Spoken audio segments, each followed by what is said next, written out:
Hello friends, welcome to Indian study पर आपका स्वागत है। दोस्तों, आज की इस वीडियो में मैं आप लोगों के लिए मूल विधि का टेस्ट लेकर के आया हूं, जो कि आपके आने वाले एग्जाम यूपीएसआई के लिए बहुत ही ज़्यादा इंपॉर्टेंट है। तो वीडियो को एंड तक जरूर देखिएगा, क्योंकि लास्ट में मैं आपसे एक क्वेश्चन भी पूछूंगा और उसका आंसर आपको कमेंट बॉक्स में बताना होगा।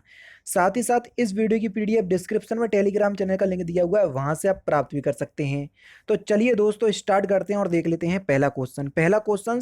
दोष सिद्धि पर परिशांति कायम रखने के लिए कितने वर्ष तक के लिए बंद पत्र देने का आदेश दे सकेगा? तो आपका जो सही आंसर होगा वह होगा 3 वर्ष तक। तीसरा ऑप्शन बिल्कुल करेक्ट। शांति बनाए रखने को प्रतिभूति की अपेक्षा की जा सकती है। शांति बनाए रखने को प्रतिभूति की अपेक्षा की जा सकती है किसके द्वारा? तो सही आंसर हो जाएगा आपका कार्यपालक मजिस्ट्रेट के द्वारा। दूसरा ऑप्शन बिल्कुल करेक्ट हो जाएगा।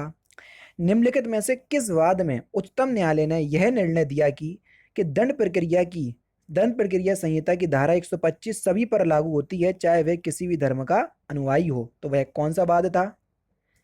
तो आपका जो सही आंसर हो जाएगा वह हो जाएगा मोहम्मद अहमद खान बनाम शाहबानो बेगम। पहला ही ऑप्शन बिल्कुल करेक्ट। पत्नी संतान और माता पिता के भरण पोषण का आदेश दे सकेगा? कौन आदेश दे सकेगा? माता पिता का जो भरण पोषण है वो पुत्र और पुत्री कोई भी कर सकता है, लेकिन इसका आदेश कौन दे सकेगा? सही आंसर हो जाएगा प्रथम वर्ग न्यायिक मजिस्ट्रेट। तीसरा ऑप्शन से बिल्कुल करेक्ट। नेक्स्ट क्वेश्चन, सिविल बल के प्रयोग द्वारा जमाव को तितर बितर करने का आदेश दे सकेगा कौन? कार्यपालक मजिस्ट्रेट भी दे सकेगा, पुलिस थाने का भार साधक अधिकारी भी दे सकेगा, और उप निरीक्षक में निम्न पुलिस अधिकारी भी दे सकेगा। ये सभी जो हैं वो दे सकते हैं। चौथा ऑप्शन यहाँ पर आपका बिल्कुल करेक्ट हो जाएगा। कोई भी न्यायिक मजिस्ट्रेट प्रथम वर्ग किसी भी अभियुक्त को किसी पुलिस अभिरक्षा में निरुद्ध करने के लिए अनुज्ञा दे सकता है, केवल निम्नलिखित अधिकतम अवधि के लिए। कितनी अवधि के लिए? तो सही आंसर हो जाएगा आपका 15 दिन। पहला ही ऑप्शन करेक्ट।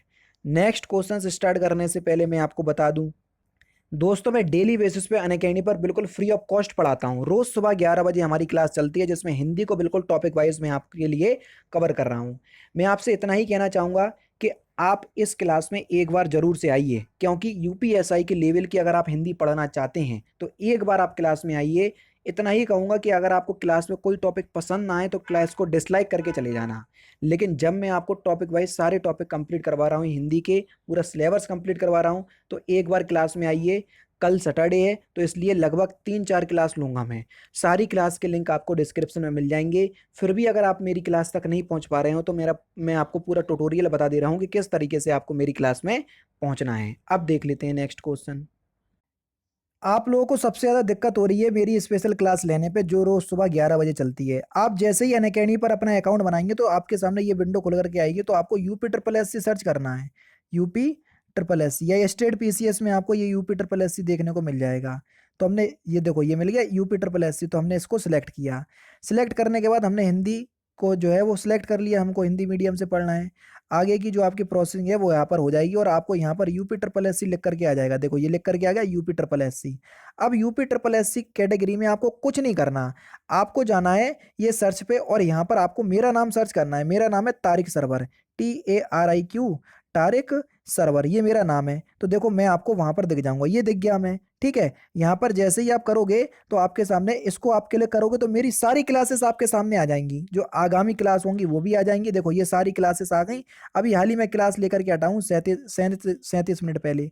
तो आपको मेरी क्लास देखना है, सपोज करो यही वाली क्लास देखना है, तो मैंने क्लिक किया। तो अब क्या करना पड़ेगा सर? आपको क्लास अनलॉक करना पड़ेगी। जैसे ही मैंने आपको क्लास में किया तो अनलॉक कोड आपको मांगा है, तो अनलॉक कोड है आपका इंडियन स्टडी, जो कि हमारे चैनल का नाम है इंडियन स्टडी। कहीं भी कोई भी स्पेस नहीं है ये है, और इसको हमने अनलॉक कर दिया। अब आपके सामने क्लास अनलॉक हो गई। आराम से आप क्लास का लुफ्त उठाइए, और डेली बेसिस पे आपके पास नोटिफिकेशन भी पहुंच जाया करेगी। अब आपको समझ में अभी आ गया होगा सब कुछ, ठीक है।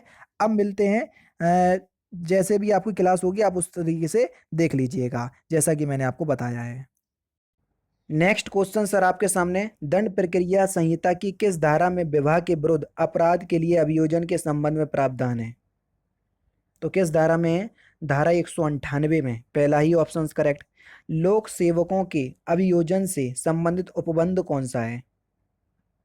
तो दंड प्रक्रिया संहिता की धारा 197, दूसरा ऑप्शन करेक्ट। न्यायालय कब आरोप परिवर्तित कर सकेगा, किस कंडीशन में? तो सही आंसर हो जाएगा निर्णय सुनाए जाने के पूर्व, दूसरा ऑप्शन बिल्कुल करेक्ट हो जाएगा। नेक्स्ट क्वेश्चन, सेशन न्यायालय के समक्ष विचारण का संचालन किसके द्वारा किया जाएगा? तो यह किया जाएगा लोक अभियोजक के द्वारा, तीसरा ऑप्शन करेक्ट। निर्णय किस प्रकार से सुनाया जाएगा? निर्णय किस प्रकार से सुनाया जाएगा? देकर या पढ़कर या समझाकर सुनाया जाएगा, चौथा ऑप्शन करेक्ट। कोई भी कंडीशन हो सकती है। जब किसी व्यक्ति को मृत्युदंड दिया जाता है तब वह दंडादेश यह निर्देश देगा कि उसकी गर्दन में फांसी लगाकर तब तक लटकाया जाए जब तक कि उसकी मृत्यु ना हो जाए। ये जो प्रावधान है किस धारा में वर्णित है? धारा 354 के 5 में वर्णित है, चौथा ऑप्शन बिल्कुल करेक्ट हो जाएगा। जब सेशन न्यायालय मृत्यु दंडादेश देता है तब मृत्यु दंडादेश की पुष्टि के लिए किसे भेजा जाएगा? तो किसे भेजा जाएगा? सही आंसर हो जाएगा आपका उच्च न्यायालय, चौथा ऑप्शन करेक्ट। दंड संहिता की कौन सी धारा यह उपबंध कराती है कि सत्र न्यायालय द्वारा पारित मृत्यु दंडादेश को निष्पादित करने से पूर्व उच्च न्यायालय द्वारा पुष्टि आवश्यक है? जो ऊपर पढ़ा उसकी पुष्टि आवश्यक है किस धारा के तहत? तो सही आंसर हो जाएगा धारा 366 के तहत, पहला ही ऑप्शन बिल्कुल करेक्ट। नेक्स्ट क्वेश्चन, एक उच्च न्यायालय से दूसरे उच्च न्यायालय को कौन अंतरण कर सकता है? तो कौन अंतरण कर सकता है? सर्वोच्च न्यायालय, तीसरा ऑप्शन बिल्कुल करेक्ट। गर्भवती स्त्री को मृत्युदंड मुलतवी किया जाना है किस धारा के तहत? तो सही आंसर हो जाएगा धारा 416 के तहत, तीसरा ऑप्शन बिल्कुल करेक्ट। आजीवन कारावास के दंडादेश को सरकार कितने वर्षों के कारावास में लघुकृत कर सकेगी? तो सही आंसर हो जाएगा आपका 14 वर्ष, तीसरा ऑप्शन करेक्ट। जिस स्त्री को मृत्युदंड दिया गया है यदि वह स्त्री गर्भवती है तो उच्च न्यायालय उचित समझे तो उच्च न्यायालय अगर उचित समझे तो दंड आजीवन कारावास में बदल सकेगा, पहला ही ऑप्शन बिल्कुल करेक्ट। अग्रिम जमानत किन अपराधों में प्राप्त की जाती है? अग्रिम जमानत किन अपराधों में प्राप्त की जाती है? तो सही आंसर हो जाएगा आपका अजमानती अपराध, दूसरा ऑप्शन करेक्ट।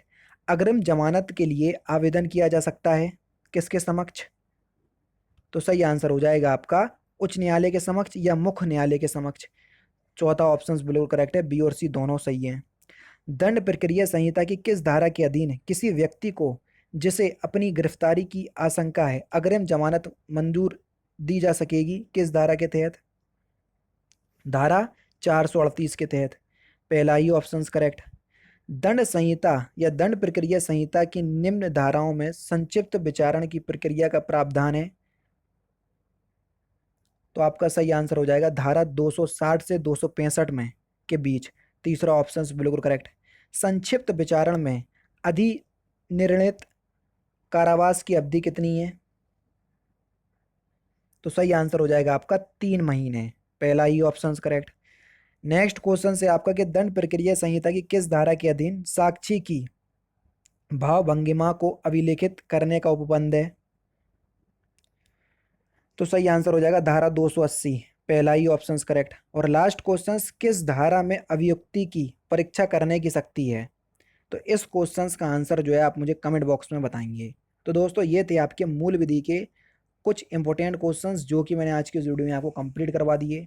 वीडियो कैसी लगी मुझे कमेंट बॉक्स में ज़रूर से बता दीजिएगा। तो दोस्तों फिलहाल की वीडियो में तो सिर्फ इतना ही। अगर आपको वीडियो पसंद आए तो प्लीज़ दोस्तों वीडियो को लाइक कीजिए, शेयर कीजिए और साथ ही साथ हमारे चैनल को सब्सक्राइब करना ना भूलें, क्योंकि मैं रोजाना इसी तरह के वीडियोज़ आप लोगों के लिए लाता रहता हूँ। नमस्कार दोस्तों, जय हिंद, जय भारत।